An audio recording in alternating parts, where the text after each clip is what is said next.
Good afternoon, everyone. Welcome to Together in Victory, Canadians Abroad and on the Home Front during the Second World War. My name is Michelle Alfano, and I'm the chair of the Soldiers Tower Committee. I'm co-hosting this event with the incoming chair, Daniel Hendrickson. I'm very pleased to be sharing this event with you. It was originally planned for 2020 to mark the 75th anniversary of the Second World War, but had to be canceled due to the pandemic. What a difficult year it's been. So many losses, so many challenges. It was my hope in acknowledging this anniversary that we could focus on the tremendous achievements of Canadians during the war. We all know through our own families and histories how terrible the war was for tens of millions of citizens across the globe. Canadians lost cherished loved ones who fought in the war. They witnessed horrific abuses and unspeakable tragedies and faced economic hardships at home. But today, I would like to focus on two causes for jubilation. Firstly, we will present the courageous story of paratrooper Jack Clancy, a U of T alumnus and military hero who had an extraordinary adventure in Western Europe at the end of the war, as told to us by historian Nick Gunz. After a brief break, we would like to recount the many contributions made by everyday Canadians during the course of the war, as documented by fellow committee member Richard Fiennes-Clinton. We value your input as the generous and committed supporters of the Soldiers Tower Committee that you are, and we urge you to participate in the question and answer period, which I will moderate after the presentations. As well, please consider participating in the networking rooms after the Q&A. Thank you for joining us today, and please keep the Soldiers Tower in your thoughts. It may only be maintained with your ongoing support. Now, let me introduce my co-host and vice chair, Daniel Hendrickson. He graduated from New College in 2018 with a specialist degree in history. He has remained active on campus, particularly through the Soldiers Tower in the field of public history and remembrance. Daniel has also spent the past year assisting with the research of U of T alumnus Jack Clancy that will be presented today. Thank you. Thank you for the introduction, Michelle. It is my deep pleasure to introduce Nick Gunz. Nick is a naval and intelligence historian who teaches several courses at the U of T School of Continuing Studies. Previously, he has also taught undergraduates at U of T and has also taught at Cambridge, Yale, and the Canadian Forces College. While his focus has been in the field of naval intelligence history, recently, Nick has been looking at the theory of intelligence analysis and target adaptation. Given the difficulties of this past year, Nick and I wanted to choose a story that was both inspirational and hopeful. That is when we came across the remarkable story of Jack Clancy. In addition to participating in D-Day, Jack Clancy helped Canadian forces secure the Baltic port city of Wismar, an important but under-acknowledged moment near the end of the Second World War. We have put countless hours into research of Jack Clancy's story, and we unearthed, we utilized everything from print sources to once classified documents in the National Archives.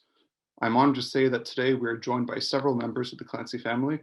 They have been incredibly generous with their time by providing us with documents, photographs, and accounts so that we could do this story justice. I would like to formally thank the University of Toronto Alumni Association and Hart House, our technical partner. Both have been indispensable in the planning and execution of today's events. I hope you enjoyed the lecture. Hello there, thank you very much, and thank you all for being here to see this presentation. This actually came about from something that happened a year and a half ago. Daniel Hendrickson, a member of the Soldiers Tower Committee and a proud Danish Canadian, told me this story about a plucky Canadian battalion which had helped save Denmark from Soviet invasion in the closing days of the Second World War, one of the leaders of which was a young officer from St. Mike's College at the U of T. And I thought it was absolutely fascinating, and we started looking into it, and then the plague came and all the archives were closed, so that was that. And then a few months ago, the Soldiers Tower Committee came back to me and said that plague or no plague, this year they wanted to run their memorial lecture. And would I help? And this immediately posed a bit of a difficulty, because the lecture that's put on by the Soldiers' Tower Committee is usually quite somber, or at the very least straight-laced academic, which is appropriate. The Soldiers' Tower Committee comes out of this moment after the First World War, when the memorialization of war is very much wrapped in funerary garb. Think about it. The Soldiers' Tower itself is designed to evoke a religious structure. There's this wall of names, a symbolic tombstone, and every year we go there and reenact a stylized funeral with silence at its core. But this year, there have been far too many funerals, and they've been far too literal. And so they asked me if I could bring them a war story, and with all the darkness that implies, but if I could bring them a war story that had at least the chance of being uplifting, an example to inspire us. And I immediately thought of Hendrickson's story of that army officer from St. Mike's. And so I went to Daniel Hendrickson, and he helped me figure out how, plague or no plague, we could get sources, including good archival sources, online, and work out how to tell this man's story even in the midst of COVID-19, because, at the risk of being accused of triviality, this is a man who doesn't just deserve to be remembered. Who doesn't just deserve to be remembered. This is a man who deserves to be the subject of a Hollywood action blockbuster. Let me tell you what I mean. Ladies and gentlemen and non-binary folks, I give you Captain Jack Clancy. In 1940, Jack Clancy was still an undergraduate at St. Mike's College. And you know what? I say this because it is the duty of a historian to be loyal to the truth. In all honesty, he was not the most academically gifted student this university has ever produced. Don't get me wrong, he was well liked. Big guy, formidable, that hawk-like glare, but amiable. He had a reputation for enthusiasm, for loyalty to his friends, for seriousness of purpose. But in one of those weird flukes of the historical record, we have his grades for 1940, and they were not stellar. C in philosophy A. In philosophy B, a B, not bad. Oof. D in English. D in history. He did get a star grade in French, which is both impressive, and it must have come in handy when, in a matter of months, he invaded France. In a sense, I can forgive Clancy for any inattention he might have given to our history and English classes here at the U of T. It must have been hard to focus on the abstract and the fictional while war was blazing ever closer. Half his undergraduate career coincided with the darkest hours of the Second World War, at least as it affected Canada and the UK, a country with which Canadian society was tightly intertwined. While war broke out, Clancy was working at a diner to get together tuition. While he was scraping his way through our history classes, and, to be fair, doing very well in French class, the British Army were facing crushing defeat in France and achieving miraculous escape in Dunkirk. By all accounts, he enjoyed his time here, living in a comfortable house run by the Basilians on St. Peter's Street, cheering on his roommates in the volleyball, but the shadow of war loomed over all of them. It must have seemed so temporary, so ephemeral. War was coming for Jack Clancy, and Jack Clancy was going to war. And Jack Clancy, as it turns out, was very good at war. Clancy's military talents must have been obvious from the start. He was quickly made a sergeant and then an officer. Then he was deployed to a new outfit that was elite and selective, the 1st Canadian Parachute Battalion. The 1st Canadian Paras were this country's first experiment with airborne infantry. At the time, it was almost a brand new idea, a kind of soldier specialised in operating behind enemy lines without support or direction. You take light infantry and strip them down to the bare essentials. You train them to move fast, fight in the dark, hit the enemy where he least expects it, and hit him fast so he doesn't have time to react. Paras had to be fit, intelligent, and they had to have that military quality of initiative, the ability to act decisively and rapidly. Now, paratroopers are most famous for jumping out of planes, but that's not all they do. You actually use paratroopers any time you need to cut through enemy lines with rapid, highly mobile surprise attacks. Because they're so lightly equipped, particularly because they don't get to carry much ammunition, it's actually dangerous to keep them in one place for very long. They might not have enough bullets or enough machine guns to defend their position. But, of course, sometimes you start by dropping them out of planes. The first Canadian boots to hit French soil on D-Day were those of the 1st Canadian Parachute Battalion. They weren't dropped near Juno Beach where the rest of the Canadians would land. Instead, they were parachuted way off to the east with the British 6th Parachute Brigade between the Dives and Orne rivers. The mathematics of the D-Day invasion was simple and brutal. The Allies had to get troops ashore faster than the Germans could reinforce their counterattack with their own troops scattered around Western Europe. It was the job of the Paras to mess up those lines of communication, blowing up bridges, blowing up artillery, and preventing scattered German troops from consolidating into a better organised defence. From the start, things began to go wrong. First up, the weather was lousy. 15 degrees in June, and blowing 15-20 knots, which was right at the limit of what paratroops could take. It was also dark. They'd been planning on jumping with the light of a full moon, but when the planes got over France, they ran into a thick cloud bank right where they were supposed to be flying. Some went over the clouds and dropped their troops blind into the night wherever they happened to be. Some went under, exposing themselves to punishing ground fire.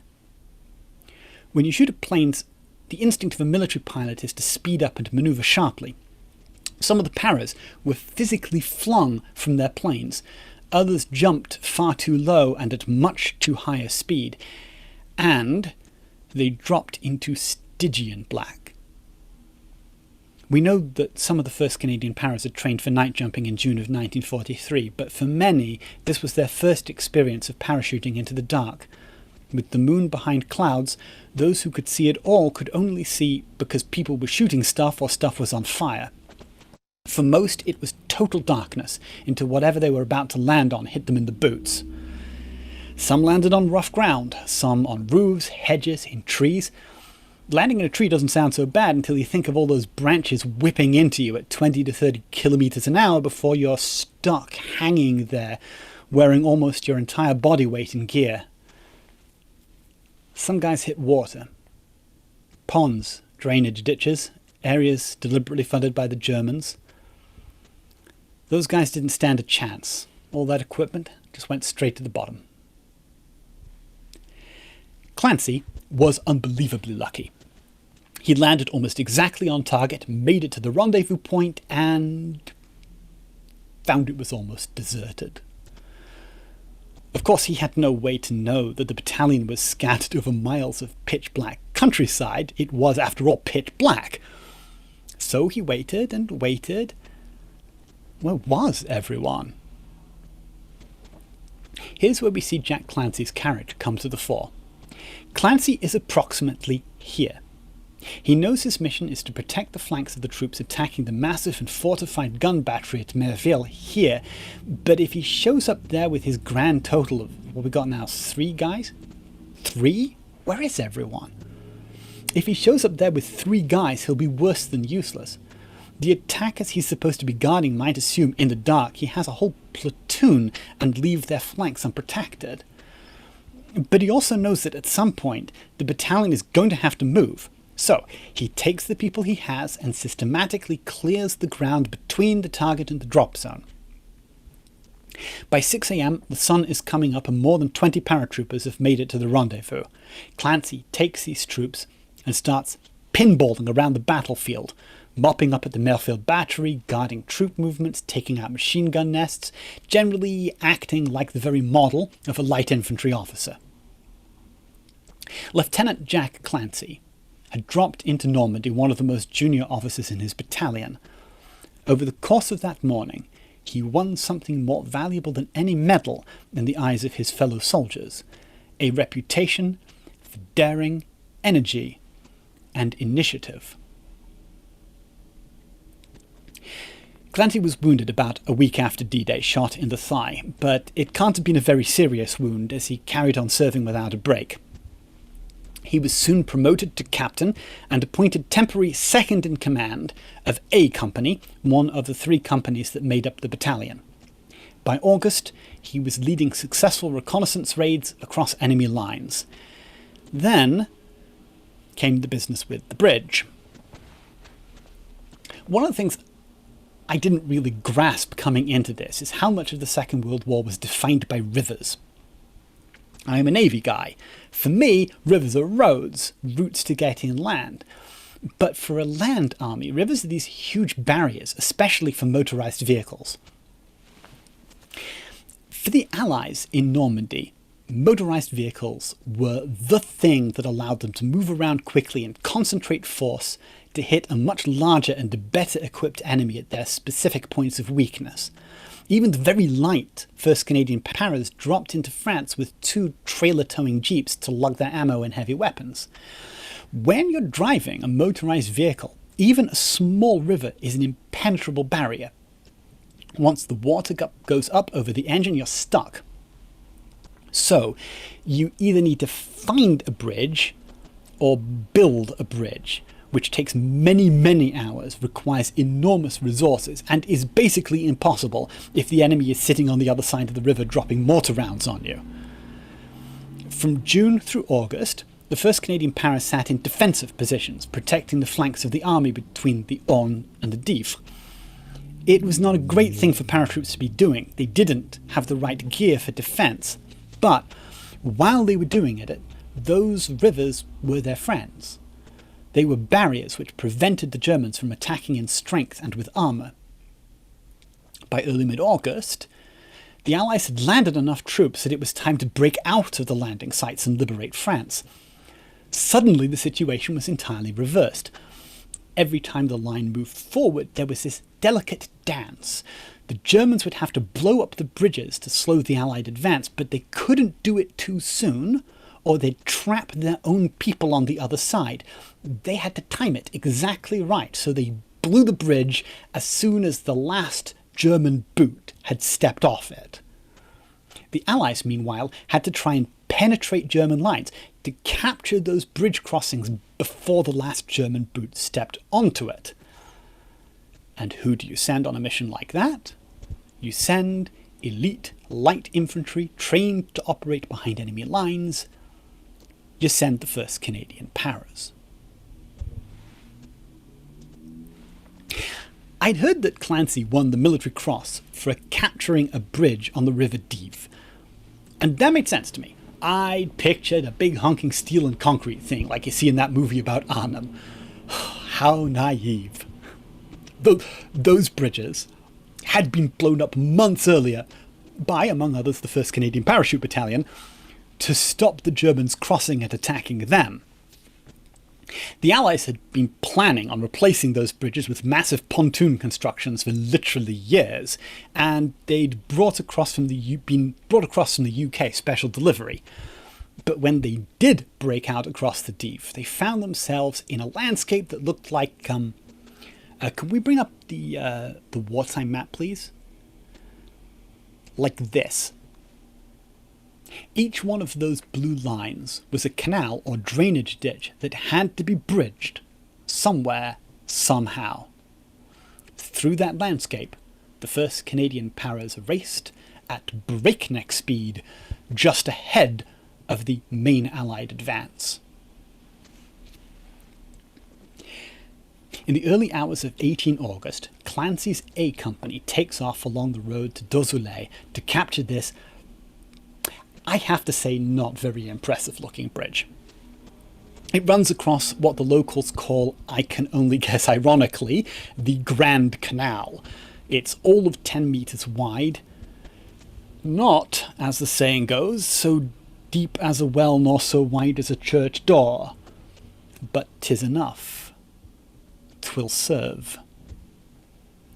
Because on the other side of that canal is a wooded 90-meter rise from which the Germans can drop artillery on any bridge building crew to their heart's content. Clancy's company have to take that bridge or the advance might be stalled for days, and those delays could cost hundreds of lives. So, in the dark of 18 August, Clancy's company takes out along that road to grab that bridge, and of course it's demolished ahead of them. The Germans aren't stupid, they know what they're doing. But they don't know about Jack Clancy. Somewhere ahead of the Canadians, a machine gun opens up. Clancy grabs number 3 platoon and takes them into the darkness to get that gun, but it's a trap. As they approach, a second gun opens up from their right flank, pinning them down. Clancy leads a small group to crawl close to the second gun and blow it up with grenades. At this point, I'm guessing they're using the trees lining this cart track for cover. It was totally dark, no moon, but even in starlight one wouldn't want to risk crossing open ground if one could help it. And at the end of that cart track, a second bridge. The Germans had presumably been reserving it for their escape. Clancy takes his team, and takes the bridge and holds it. It's a tiny bridge, maybe 3 meters wide, not even a road. But 'tis enough. 'Twill serve. The next day, Canada Bridge, as he named it, would become a vital link as Allied troops led by the 13th Lancashire Parachute Battalion took the hill beyond the canal. For, and I quote, outstanding courage, initiative and leadership, which has been so much in evidence and a characteristic of his work, Clancy would be decorated with the Military Cross. The attack to capture Canada Bridge was almost the last action of significance taken by the 1st Canadian Paras during the Normandy campaign. Some fierce fighting followed in a place called La Vallée-Tournante, about 10 kilometers down the road, but the battalion was spent and they were going home. The perils of the night landing, the long period spent in a defensive posture for which they were sorrowfully under-equipped, and their time as the head of the Allied advance had all taken their toll. Between the 6th of June, when they dropped into Normandy, and the 6th of September, when they boarded a ship home, the 1st Canadian Paras had lost almost half their strength, killed, wounded, and missing. They badly needed to rest, retrain, and reinforce, but there was very little time. On 16 December 1944, elements of the 5th, 6th and 7th Panzer Armies launched a massive counter-offensive in the Ardennes region of Belgium and Luxembourg. The fighting in this hilly, wooded area was notably brutal, and the Germans inflicted not only serious reverses on the Allies, but also a number of notorious war crimes. As the 1st Canadian Paras prepared for the deployment, Jack Clancy was given his first company command. The CO of A Company, Major Griffin, fractured his wrist and couldn't be deployed. The next day, with Clancy in charge, they set out for Belgium. It was the day before Christmas. The operation in the Ardennes, known as the Battle of the Bulge, would take just under 2 months and would be a cold, bitter, confusing tangle. The 1st Canadian Paras were the lightest of light infantry units, built for speed and manoeuvre. In the Ardennes, they were used as line infantry, guarding ground recovered from the counterattack. They had some success conducting reconnaissance raids as they had during the Normandy fight, but by and large their specialist skills were wasted in a static battle. Then, in the middle of all this, they were hastily relieved by US troops and flown back to the UK. This was the Second World War. You don't fly troops somewhere without there being considerable urgency. Something big was about to happen. That big thing was the crossing of the Rhine. In a war dominated by river crossings, the Rhine was one of the biggest. Technically, it was almost like an amphibious operation. Narrow parts of the Rhine were 300 meters bank to bank. The Allies needed to capture as many permanent bridges as they could, and to do that, they needed paratroops. The airborne landing operation was rather pleasingly called Operation Varsity, and as the D-Day landings were divided into 2 or 3 groups, it's often said to be the largest single airborne operation in history. The 1st Canadian Paras would land in a rural part of northern Germany, about 13 kilometers from the Dutch border. From there, they were to press forward into Germany as fast as they could, the spearhead of an army of almost incomprehensible size. The landing was bitterly resisted, and casualties were heavy. Among them, the commanding officer of the 1st Canadian Paras, Lieutenant Colonel Nicklin. He'd had the misfortune to land in a tree and been shot hanging helplessly in the air. One of the battalion's medics, a corporal named John Topham, was hit early in the fight, but refusing aid, repeatedly ran to recover wounded from open ground. When a Bren gun carrier was hit by artillery, he ignored warnings and dragged 3 men from the wreck, while it was burning and exploding. For his selfless heroism, he was awarded the Victoria Cross. By the end of the day, the river crossing was secure. The battalion had reached all of its objectives. They'd taken 28 dead, 35 wounded, and had 1 missing. Jack Clancy. For reasons we'll probably never know, Clancy's parachute came down almost 7 kilometers from the landing zone, right in the middle of a German formation. Unable to get out of his parachute harness, Clancy pulled his pistol and shot 2 German soldiers before the others came up behind him and wrestled him to the ground. He was marched to a nearby town, brutally interrogated for days without food or rest, then locked in a cattle car for a horrendous slow train journey to the Stalag 11B prisoner of war camp in Bad Voringsbossel. Stalag 11 was a shambles. By the time Clancy arrived, something like 30,000 POWs, mostly Soviet, had already starved to death there or died of disease. But now it was April 1945, and Nazi Germany was falling apart. Camp officials were desperate to get rid of their charges ahead of the Allied advance.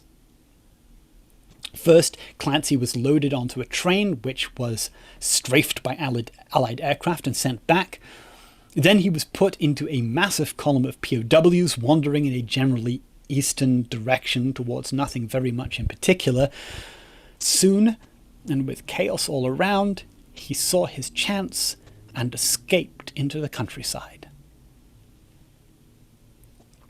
For 3 days, Jack Clancy, along with another officer and a reporter from the Daily Telegraph, and I wish I could track down this guy's writing, but I can't find it anywhere.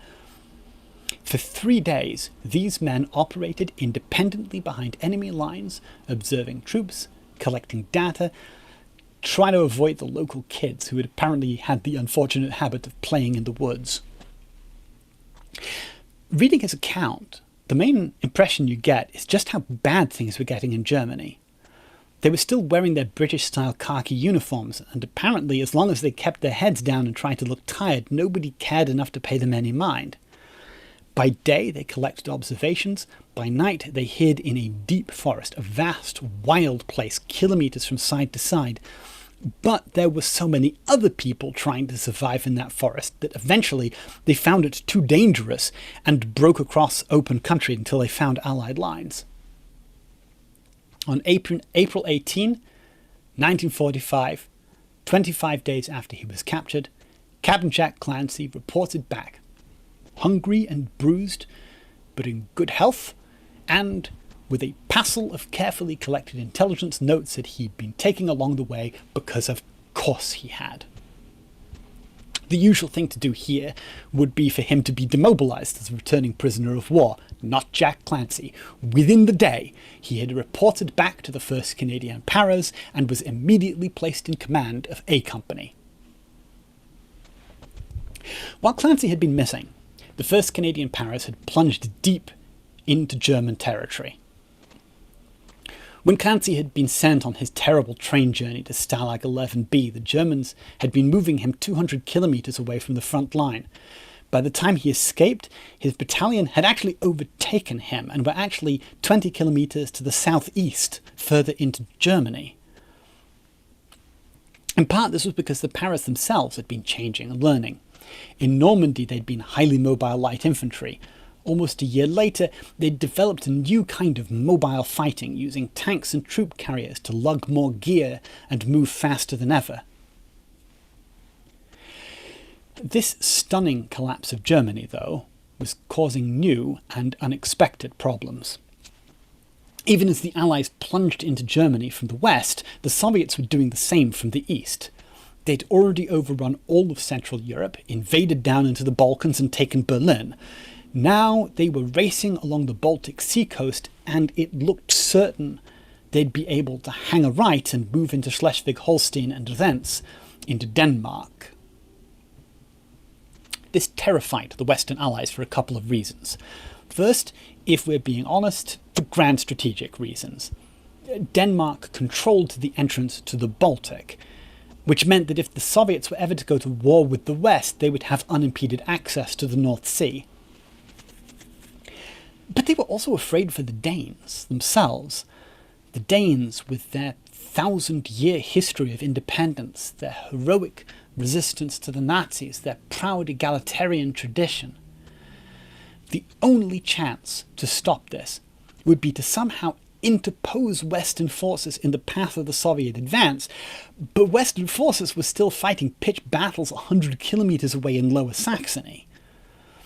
You'd need a unit fast and light enough, capable of operating unsupported deep behind enemy lines, staffed with commanders of energy and initiative who could solve problems and think for themselves. So of course, they sent the 1st Canadian Paras. After a rapid press forward, on the 2nd of May 1945, the Paras set out at 5 a.m. riding troop carriers and armoured vehicles. They had 85 kilometers ahead of them of unliberated German territory. They had to carry their own fuel, which means they needed fuel tankers in their convoy, which means they needed a convoy vulnerable on all sides to attack. They only had two advantages. One, that the Germans were more afraid of the Soviets than they were of them, and therefore might be anxious to be on the western side of the final line, and two, that they might be able to move so fast that nobody on the German side would have a chance to react. And so it was. Basically a commando raid of unprecedented scale, a huge convoy of British vehicles and Canadian troops racing past tens of thousands of gobsmacked Germans who couldn't quite believe what they were seeing. By 9 a.m. they had reached the port city of Wismar on the Baltic Sea coast, closing the road to Denmark. 7 hours later, so did the Red Army. The first Soviets to arrive were scouts, dispatch riders or a jeep, depending on which account you believe. The next morning came the big guns, tanks and artillery. There are numerous accounts of this moment, and all of them conflict with one another. In some accounts, the Soviets are friendly, and probably some of the Soviets were friendly. Others, however, were less so.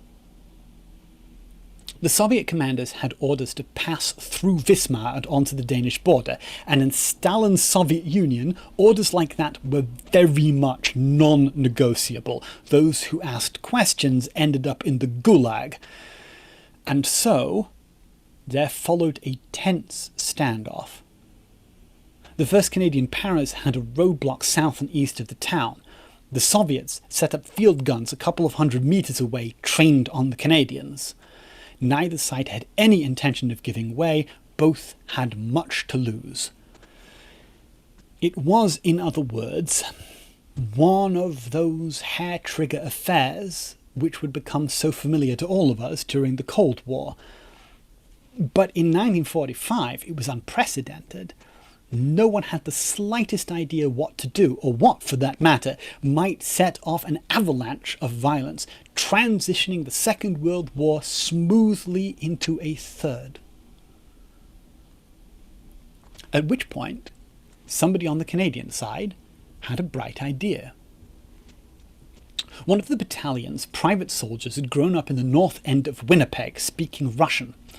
Into a jeep piled this makeshift interpreter, a major by the name of Richard Hilborn, and Captain, acting Major, Jack A. Clancy. They made for the Soviet lines and asked to be directed to headquarters.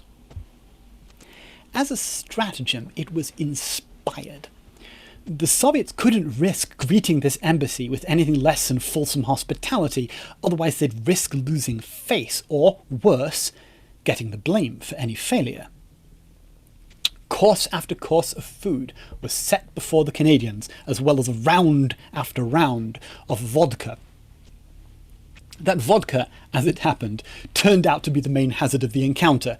Hilborn had carefully selected a non-drinking driver so as to get them home safe. That driver's Soviet counterparts would have none of this unseemly abstinence, and solved the problem by physically tipping the man up and pouring vodka down his throat until he passed the seat of his car. Remember, these guys were in peak physical condition with barely an ounce of fat on them, and Clancy had been physically starved only 2 weeks earlier. It's not so easy under those circumstances to hold your liquor. Never underrate Canadian heroism or capacity to drink people under the table. At some point between the shots, amid the growing haze, the idea was gently, subtly mooted that starting World War III was really very much above the pay grade of we humble soldiers, and surely the decision to do so should be passed up the chain of command, because if we make the wrong decision here and now, who knows what our superiors will think. And so the crisis was averted in the most Soviet way possible, with a boatload of vodka and a deferral of decision-making to higher, more distant authority.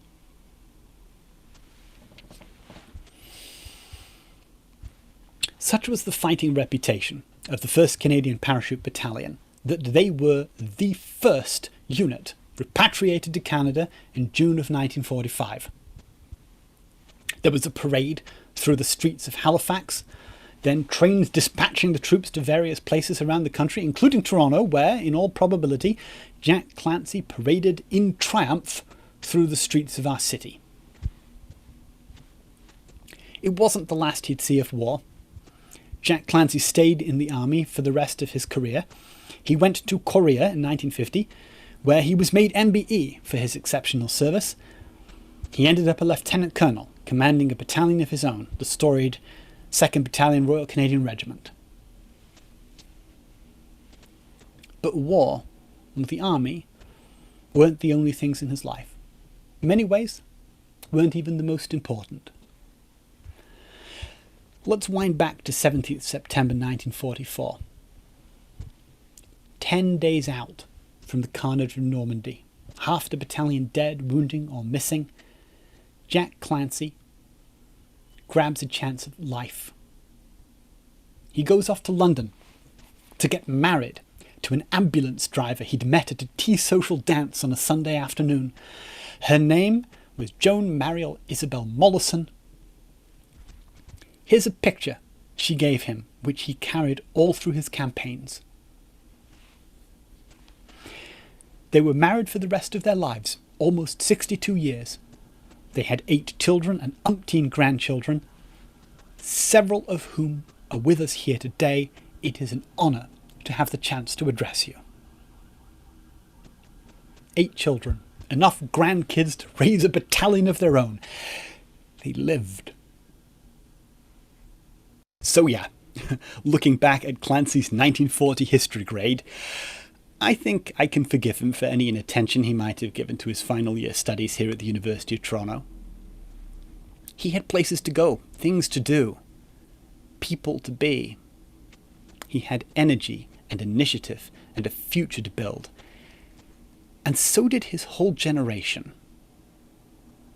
For the generation of 1945, it was not enough to achieve a great victory. For them, it was also necessary to achieve a great and lasting peace. After all that death, they wanted a world that would stand as a bulwark against government by murderous fanaticism. They wanted a world in which sensible people could work together to benefit the whole of society instead of the vanishingly few, in which our leaders could rule by persuasion instead of by fear. Let's not romanticize them. This generation weren't immediately right about everything. The 1950s were not exactly a golden age of civil rights and equal opportunity. They weren't immediately right about everything, just as we're not right about everything today. But the fact that our reflex is to try and get things more right with every passing year is part of their legacy.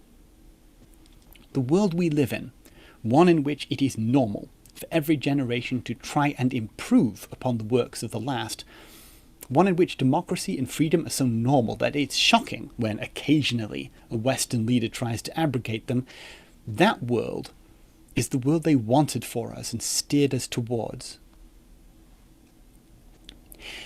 In 1918, as the guns fell silent on the First World War, the veterans of that time built monuments like the Soldiers' Tower, in stone and steel and silence. And don't get me wrong, it's what they needed at the time. And even for the generation of 45, it was still necessary, but it was no longer sufficient. In 1945, as Clancy and the Paras sailed back to their victory parade through the streets of Toronto, their generation seemed determined to build their monuments out of democracy and prosperity and human flourishing. And we best honour them when we show that in our time, facing our own terrible trials, we too can be as courageous and selfless, inventive and far-sighted as they were. That we can be worthy inheritors of their legacy. That we can be worthy caretakers of their monument. Thank you very much.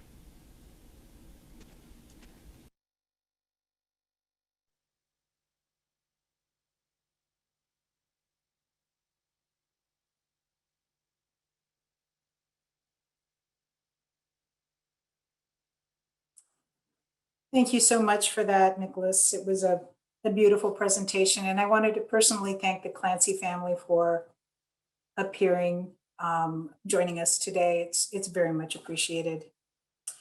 The next portion of the webinar is Canadians on the Home Front, presented by Richard Fiennes-Clinton.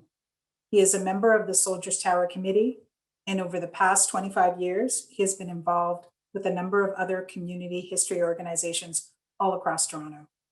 The emphasis of his work is on the history of Toronto, but he is passionate about not only presenting the city's history, but documenting and communicating its communal, municipal history.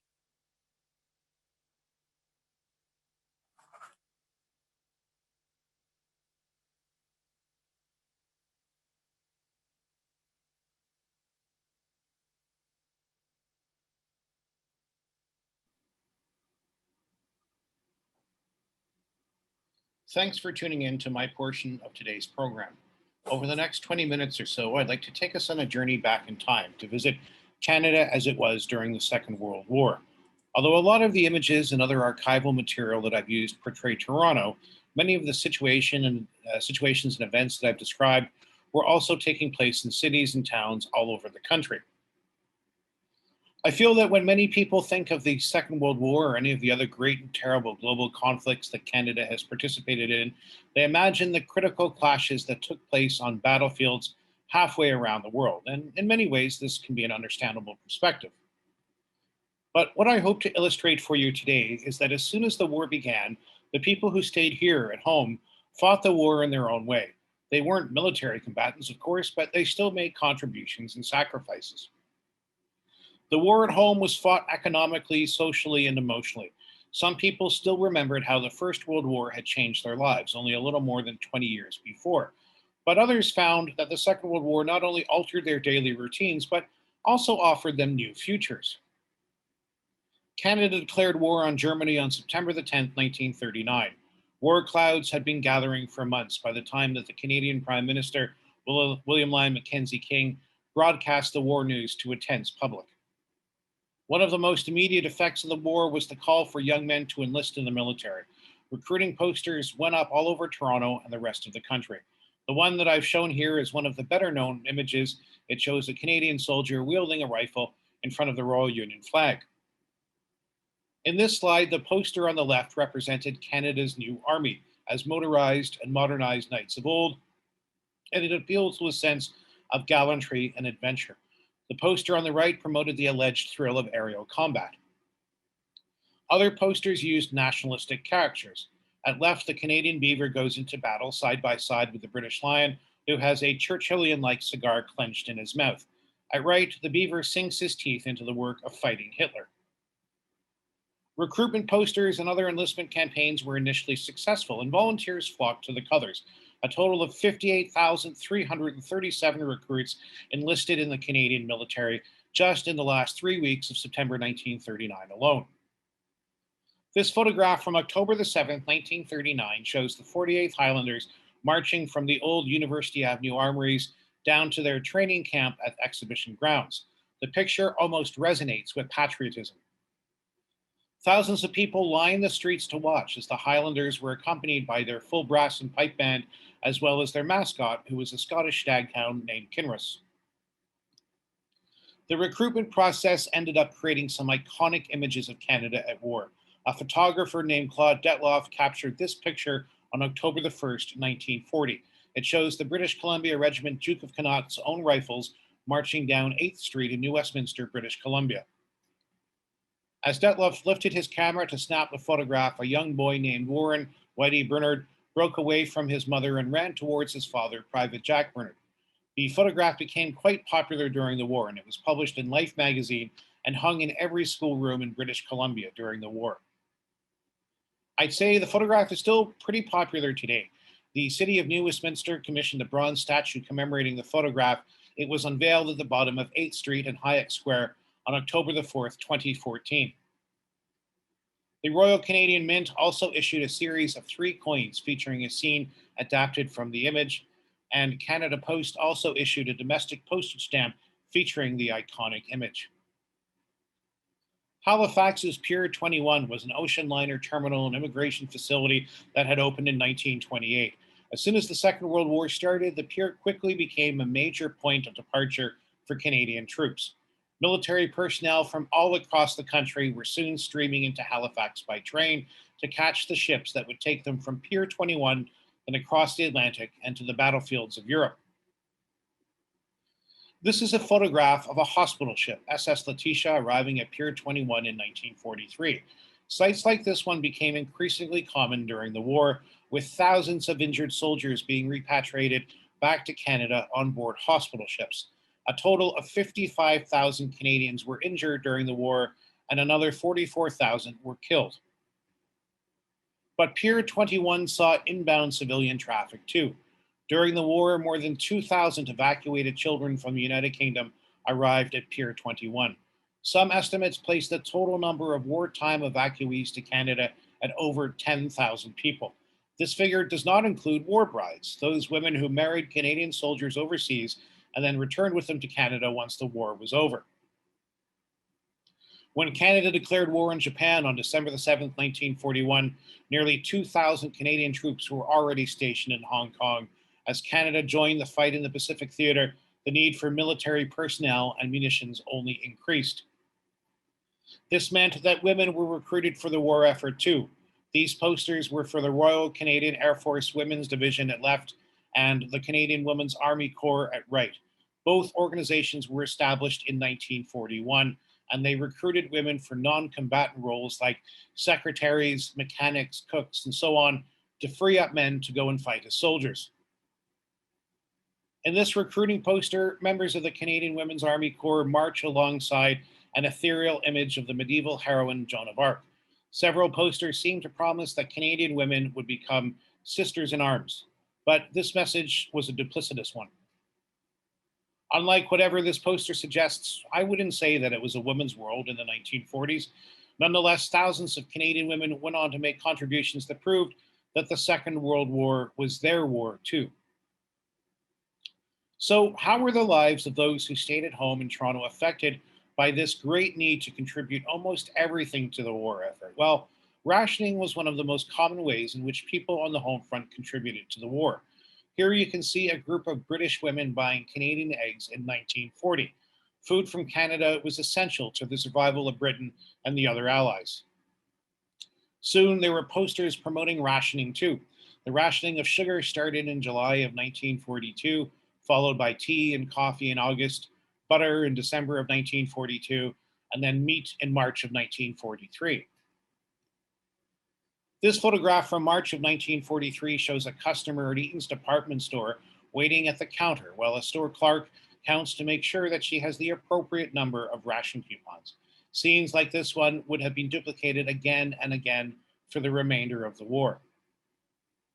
Victory gardens were another way that wartime civilians helped to provide extra food. If Canadians could grow more produce in their front yards, vacant lots, and former flower gardens, then it was easier to stick to wartime rationing. A lot of recreational activities were canceled during the war, but keeping a victory garden was a way for Canadian families to enjoy a wholesome and patriotic leisure time activity. At their peak in 1944, there were about 210,000 victory gardens in Canada, growing 57,000 tons of vegetables. Victory gardens sprouted up outside private homes all across Toronto and in vacant lots outside factories too. Digging for victory helped to boost morale by making people feel like they were contributing to the war effort. Gardening became an enjoyable diversion from the less pleasant realities of the war. There were plenty of inedible items that were also in short supply during the war. These Toronto children organized an aluminum drive in September of 1941. Metal, paper, rags, and other materials were collected for recycling. Even bones were collected to extract glycerin to make explosives. Fuel for cars and trucks was in short supply, and while horse-drawn delivery carriages had hit their peak in the 1920s and early 1930s, they started hitting the streets of Toronto again in the 1940s because gasoline was rationed. Even with homegrown food and essential materials being recycled, the government still needed extra money to help pay for the war. The government helped to accomplish this by the sale of war bonds, which were also known as victory bonds. All sorts of posters were issued to encourage Canadians to invest in war bonds. Some were lighter and almost comical, like the one on the left portraying Hitler as the devil, or the one in the middle, which uses the image of an attractive blonde woman to sell investments. The one on the right is a little bit more sinister, portraying the Germans and the Japanese as monstrous hands reaching out for a mother and her child. The war effort even affected clothing. By 1943, Toronto experienced an extreme shortage of coal. At the same time, the government requested that all Canadian homes be kept at a somewhat chilly 65 degrees Fahrenheit. That's about 18 degrees Celsius. And this was to help conserve fuel for the war effort. The Globe and Mail newspaper ran a feature suggesting what to wear in a chilly house, and Eaton's department store came out with a special line of cold houseware. These three women modeled the wool suits and dresses, jackets, shawls, and knitted slippers that Toronto residents could wear instead of turning up the thermostat. Knitting was a popular way for everybody to help those serving overseas. Basic articles of clothing such as socks, scarves, and sweaters were always useful. The three women shown here are knitting away in a Red Cross workroom. The Red Cross produced a booklet of patterns for specific uses, including mitts designed for those using rifles or radio equipment, caps to be worn under steel helmets, and amputation covers and bed socks for convalescents. This is a woman named Evelyn Cotter, who graduated from the University of Toronto with a Master of Arts degree in English in 1947. She was a founding faculty member of Innis College and helped develop writing programs for the university as well as for the Toronto District School Board. She recalled her own experiences as a student at the University of Toronto during the war years. She talked about how other female students painted their legs and even included a painted on seam to mimic wearing stockings. She said, "I remember girls in the bathroom at Whitney Hall slapping the stuff on their legs, and it seemed so strange we'd want to have this appearance." Along with metal, rubber, food, and fuel, there was another shortage in Toronto during the war. Many of the able-bodied men had gone off to fight, so women poured into the workforce, staffing fire departments, canteens, and munitions factories.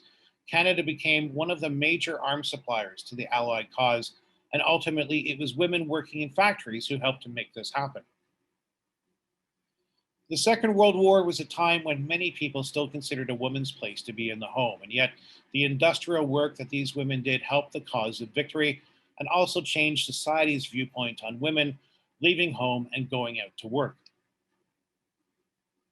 Many of the women who worked in these plants did things that were just as important, as complex, and as dangerous as most things that occurred on the battlefield. Every day, workers handled high explosives, toxic chemicals, and volatile gunpowder. The John Inglis Company was one of the several wartime munitions factories in Canada, but the company didn't just make bombs.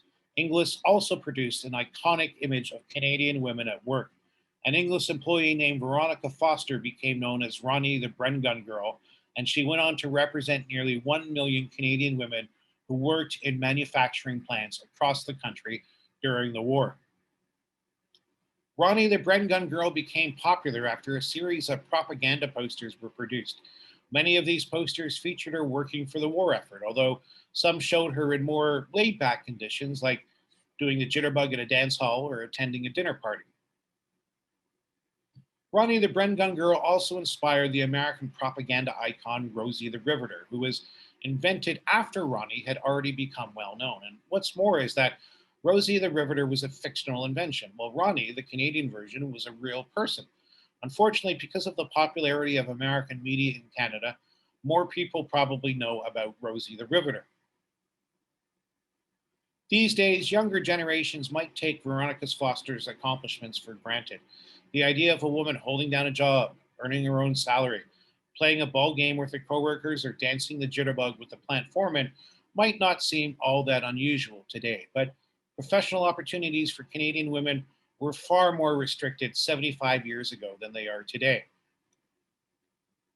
When the war ended, Veronica Foster took up a career as a model and a musician. She married a trombonist named George Garrett, and the couple had 5 children.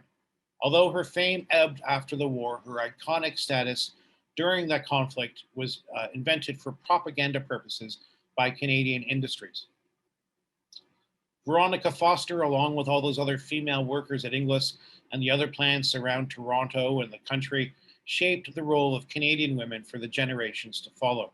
Their entry into the workforce was an unexpected but profound result of the Second World War.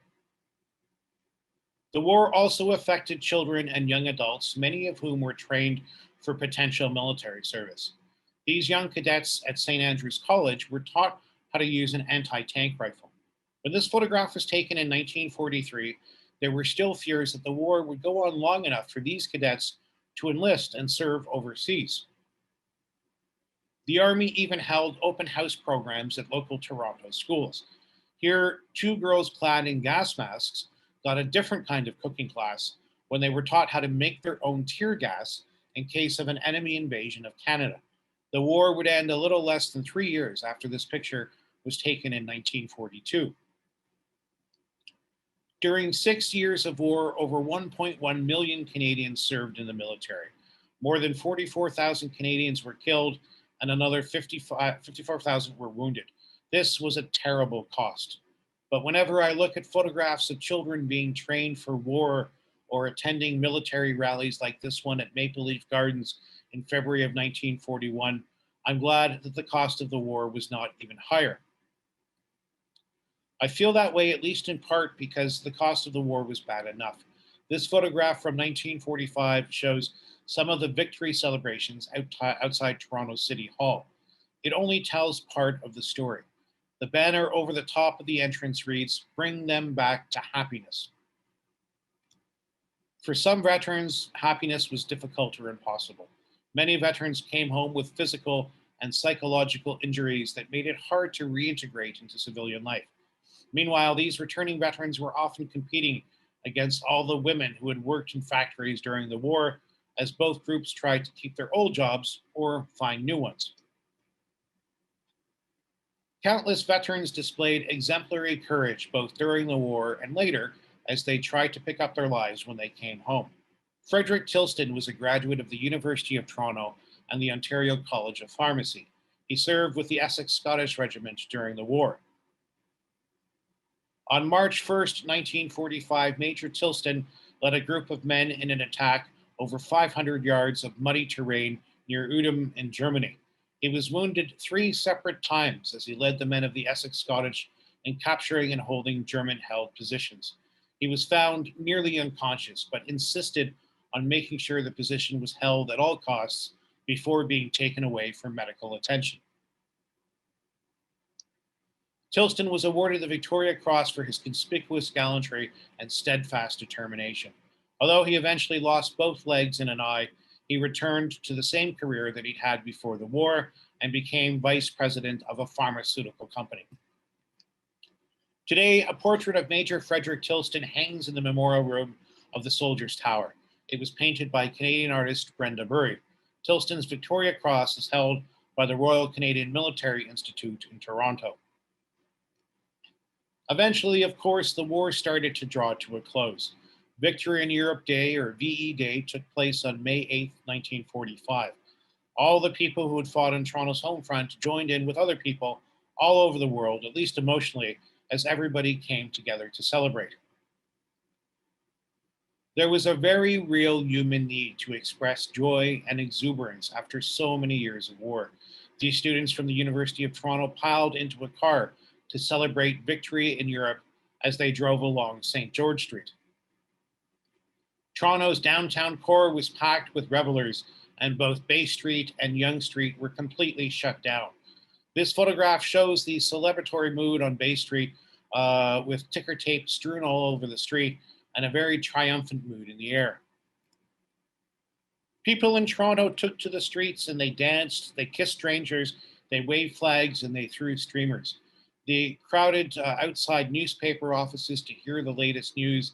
They flocked to City Hall and formed jubilant parades all over the city. They all celebrated the end of the war and victory in their own way. Then on August the 14th and 15th, 1945, it was time to celebrate victory over Japan.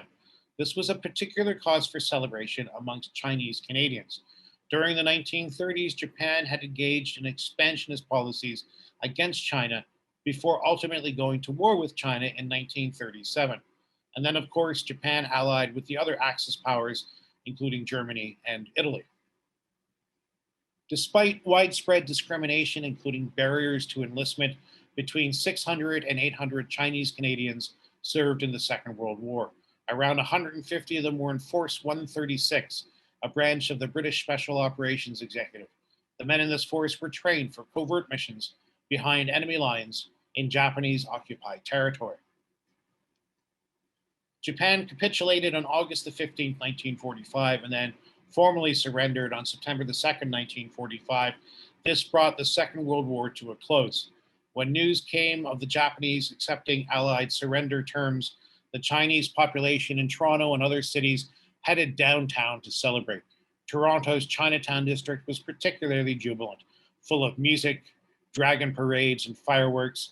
Japan had occupied China in part since 1931, so there was a huge sense of relief that this part of the war was finally over too.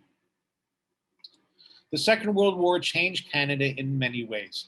Because of its role in the Allied victory, Canada claimed a stronger voice in a dramatically different world. While many veterans came home bearing physical and psychological wounds, most Canadians were proud of their contributions. These contributions included both service in uniform on the front lines and civilian work on the home front. Just like the rest of the world, Canada mourned the cost of victory, but allowed themselves to feel the jubilation of that victory. So yes, there were hardships and obstacles to overcome even after the war ended, but there was a great sense of jubilation too. Although Canada is not currently engaged in a war, at least in a literal sense, I suspect that most of us have felt a sense of uncertainty, of fear, or even loss in the past year. We've lived through emotional strain and even physical danger. But perhaps we can all draw inspiration from a time when the Canadian people came together in victory after having done their bit to fight a literal war and not just a metaphorical one. I hope that all of you can keep your spirits up as you stay safe and take care of one another. This concludes my presentation for today. Thanks again for allowing me to be part of today's program.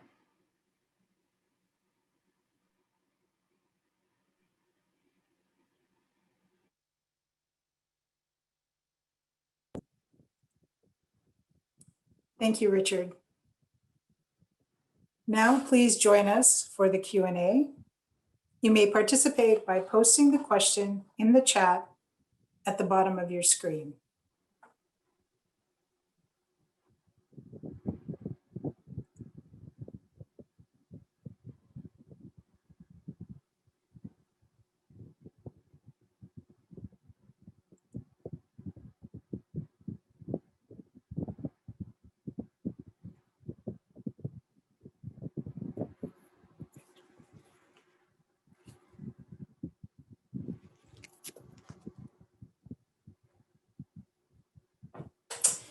I'd like to direct one question to both of our presenters today. I was wondering what kind of information you did not include in your presentation. What didn't you have enough time to include? And Nick or Richard, either one of you may start first. Rich, do you want to go first? Sure, there was quite a lot, obviously. My presentation, when I rehearsed it, was about 22 or 23 minutes. Any of you keeping track of the time should have seen that. There was a lot. I feel almost that I owe an apology maybe to some members of the audience. I know my presentation dealt a lot with the Army in particular. I try to work in some naval fields. There was, I think, an Air Force recruitment poster. But my emphasis, obviously, for this presentation and others, has been a lot, is usually a lot to do with Toronto. There was a Air Force training base that I suspect many people here may know of, called Little Norway. And this is when we took Norwegian pilots and offered them training on the Toronto Harbor. This went on in the Toronto Harbor for almost 2 years. And then they moved up to Muskoka because they figured there were less chances, I guess, if there were some students who weren't so diligent. Those students may not cause as much damage in Muskoka as they would here in Toronto. And in fact, there was a case where one of the pilots clipped the top off of one of the ferries to the Toronto Islands. So that's just one example of a little bit of diversity in some of the military training that went here. Also, Toronto got a surprise at one point about 1943, 1944, when the troops from Camp Borden decided to come down and do a mock invasion of Toronto. So we can say that Toronto was actually invaded during the Second World War, but of course it was by our own troops, and they just wanted to make sure that everybody was on their toes. Even the mayor of Toronto didn't know that this was going to happen, so he was caught off guard quite a bit. People were asked to produce their papers. If they didn't have their documentation, they were given fines, things like that. One other thing that happened, sort of related to the war, maybe not directly, December of 1944, we actually had one of the largest snowfalls in Toronto history. It was documented in the first week of December. So that actually kind of threw a wrench in the works, at least proverbially, or a snowball in the works of all the war work that was going on in the city, because a lot of workers couldn't get into work. So there's several examples of things that I feel that I might have included. I'm sure Nick has even more, not to put him on the spot, but Oh boy. turn him over. Yeah, so Okay. much. Oh, I wished I could have talked about war crimes. I know that's kind of a heavy subject, but it's a very important part of this story. When the paras were going past, going through northern Germany, they were peripherally involved in the liberation of Bergen-Belsen concentration camp. Actually, the prisoner of war camp Clancy was held in was on one side of Bergen-Belsen, and the paras ended up in a town on the other side, and they sent medical troops there. The really big thing I was bitter about having to cut out, though, was the stuff about training, because it turns out paratroop training in the early 1940s is wild. The Americans had this thing where they dropped them out of cargo planes. It's basically what they did in D-Day. Fly at 12,000 feet, or 1,200 feet rather, drop them out of a cargo plane. You got a parachute, you got a reserve. When they got to Britain, the Brits were like, oh, no, we need to retrain you in the British way. And the British way was basically based on the fact that everything was run on a shoestring. They had converted bombers. They'd taken the belly gun out of these bombers to make this kind of tunnel they dropped through, which meant, by the way, that your legs would get caught by the wind outside and slam your head against the tunnel as you go through. And they dropped them low for reasons I haven't been able to figure out. The Canadians get to this training base, which is near Manchester, where I grew up. And they're like, wait, we don't have a second parachute. We don't have a reserve parachute. And the Brits say to them, oh, no, don't worry. By the time we're dropping you so low that by the time you figure out that the first parachute hasn't worked, you'll be hitting the ground anyway. This was just absolutely incredible and really very, very, very dangerous. It was all of 3 days before the Brits, when they had started the system, had their first fatality, because the parachute didn't open. Oh, there's so much, but we've got other questions building up here. Probably we should let people get to other questions.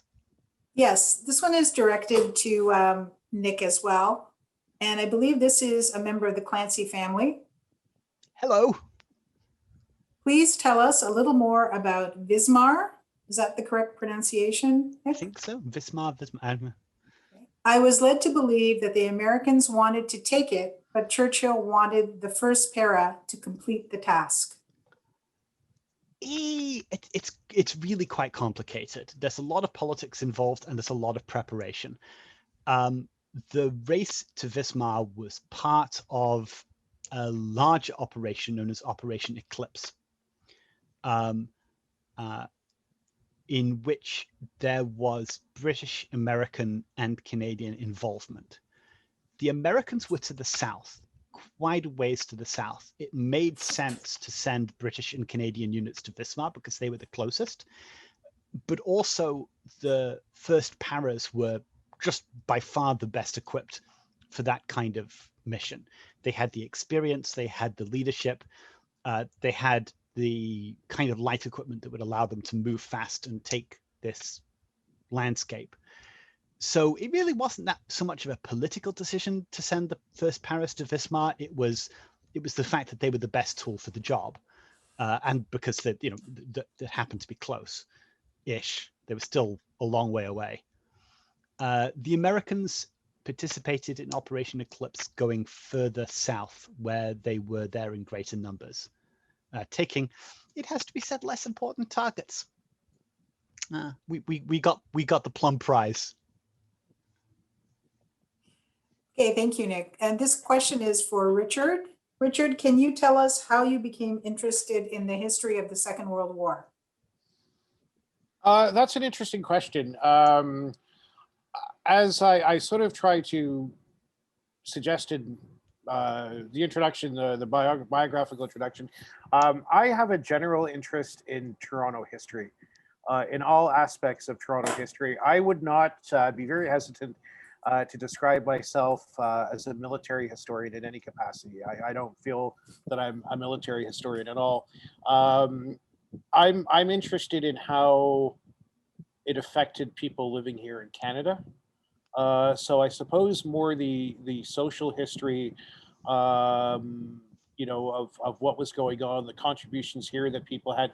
And as I said in the introduction to my presentation, I think when we think of the Second World War, or most of any of the great conflicts that Canada has participated in, we think of battles taking place overseas generally, and we don't usually contemplate the effects that it had on people who were living here. So that's where my interest in military history generally comes. And that's not to say, I mean, I'm interested in military history. I'm interested in hearing people like Nick talk about, you know, foreign action or military action overseas.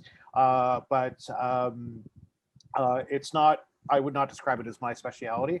I'm interested in how the city and how the country were mobilized to go overseas and fight the war. So I'm not quite sure if that's what you're asking. I hope it is.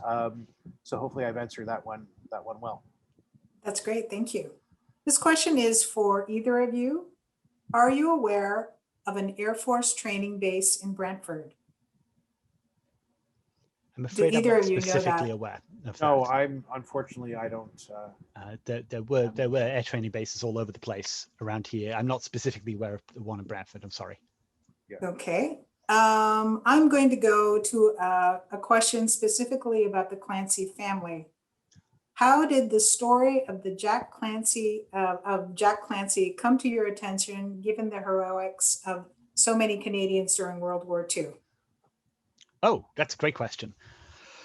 So initially, it's Hendrickson brought it to my attention. He told me about Operation Eclipse and the Canadian action there. As I say, I'm a naval specialist, and I spend most of my time in the Cold War nowadays. But he told me this story. I thought it was amazing, and we thought, you know, is there a U of T guy who was there?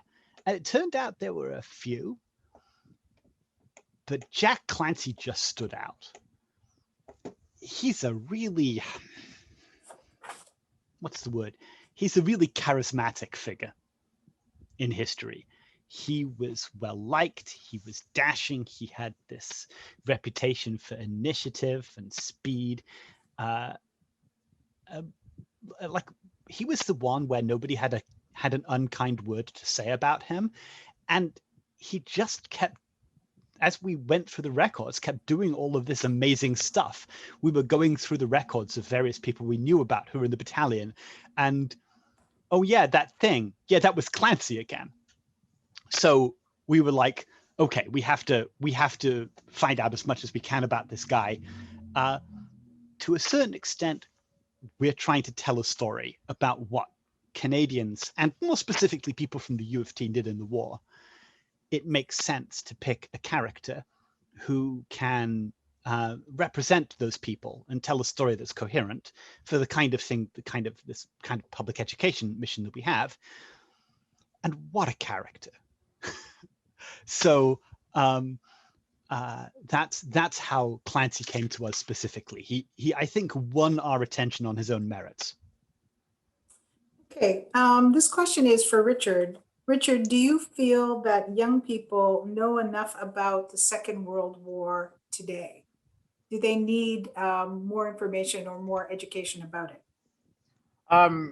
Well, as somebody whose lifelong passion has been history, I don't think that I could say that anybody ever, especially students, really ever have a full appreciation or knowledge of history. Although, of course, I have kind of a high standard because study of history is one of the reasons I live my life. So it's a subject I'm very passionate about. That's one of the reasons why I like talking about the subject of the home front, I think, because I think especially for younger people, you know, it's hard for them to envision when they read about places around the world that it can lose a meaning for them. And we're very fortunate to live in a country where that's true. We don't see military battles going on our front doorsteps. The only negative aspect of that is that this part of our history and the contributions that Canadians have made can be very hard for them to understand.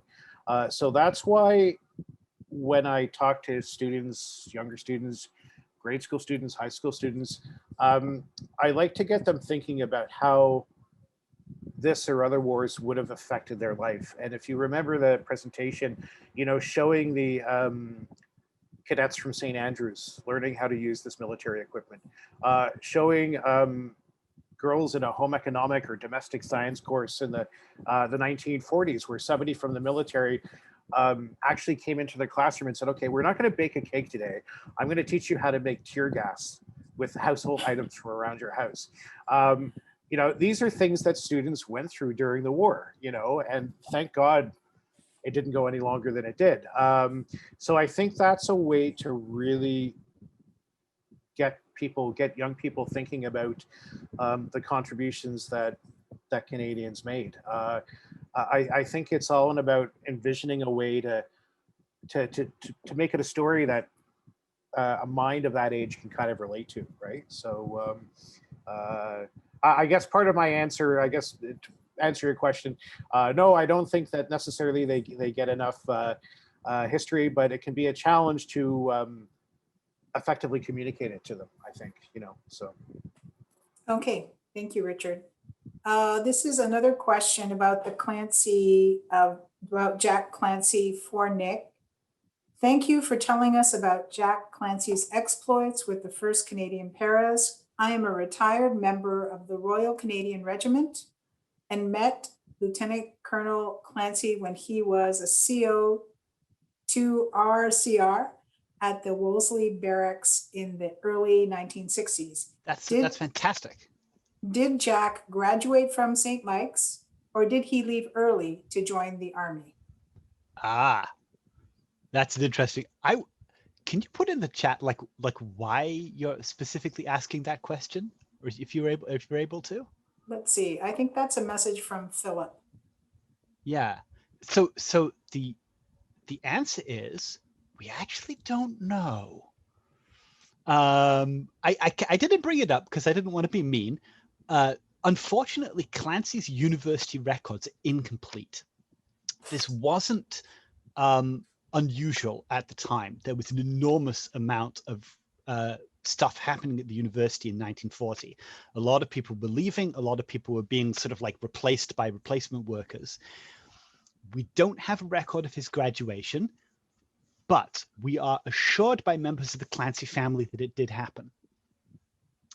I, as a historian, cannot definitively say that he did graduate from the University of Toronto, especially as the key archive that would contain that information was shut down by the plague before we could get to it.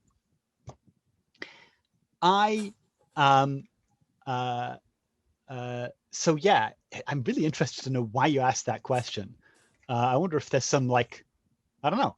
But okay. Yes, we don't know, and we don't have a way of knowing, unfortunately. But we're sure that he did. It makes sense that he would have. I don't see why he wouldn't have. He seemed to have completed all the requirements for his degree. It does seem reasonable that he might have skipped out on his graduation ceremony because there was a war on. Yeah, he had the grades to pass. He had the courses to pass. I don't see why he wouldn't have. Okay. Well, let's see if Philip responds to us. Yeah. Here's another question, might be a little bit obscure for our presenters. Can you tell us anything about Alex Garelick, an FI navigator with Lauren Chappelle missing in action over the Frankfurt bombing. That might be a little out of our purview. I'm sorry, I've never come across that person. I can't help you. Okay. I'm sorry. I wish we had a bit more information, and we could delve Yeah. a little more Sorry. deeply into that. This question, and this will likely be one of our last questions. Richard, can you give us any guidance about how we can educate ourselves about Canada's role in both the Second World War and the First World War? Are there any resources that you can recommend to us? There's a lot. There's a lot of material out there. Some of it so much so that it can be overwhelming. I guess in starting off in smaller steps before referring to any really deep academic resources, I would suggest a few of the good places to start that will pique your interest and maybe let you know where to go for further resources if you want to drill down. Things like the Virtual War Museum are a good one. That'll get you started. Veterans Affairs has some great information. I'm trying to think of things that you can do from home, because obviously at this point, going to visit a library, going to visit archives is not really an option. The City of Toronto has some great virtual exhibits online on their websites on Toronto during the Second World War, both in celebrating the end of the war, some of the things that they did. You know, some of the things that I've mentioned are there as well. So those are some good starting points. I'm trying to think of like light kind of entry level resources that you can get before heading off. If you're more interested in military engagements overseas, or if you're interested in, you know, women's work on the home front, you should be able to kind of start all of those in some of those locations. Great, thank you, Richard. I just have two short notes that I want to share with the group. They are more comments than questions. I'm going to post them. This is from a person who's actually had direct experience with the kinds of things that we're talking about. Difficult to individualize amongst so much heroism, but is the VC of Andrew Mynarski, RCAF, now known in Canada, or of others such as Terry Taram, hero of the Dam Busters. World War II was not history for me, as I experienced heavy bombing in UK then, and my elderly parents were prepared to send me across the Atlantic to my Alberta uncle in 1940. But the loss of 100 or so children in the torpedoing of the city postponed that for 2 decades when I served in the RCAF in the Cold War in a little known but crucial role, maintaining democracy. My maternal uncle and paternal cousin both lie near, I'm sorry, I can't pronounce that French term, killed in 1916 while serving in the Canadian Black Watch and the Winnipeg Rifles, respectively. That's equal. Thank you for sharing that. I just had one last message from the Clancy family, who has thanked us for including information about Captain Jack Clancy, and also indicating that, yes, indeed, he did graduate from the University of Toronto. Yes, thank you so much very for glad to letting know us that. know that. That represents the end of our Q&A. Thank you for your questions and for joining us for the webinar portion of our event. Please join us for the networking portion, which will begin in 5 minutes. We're going to give everyone a well-deserved 5-minute break. And thank you so much for being here. We really appreciate it. Thank you, Nick and Richard. Thank you. Thank you.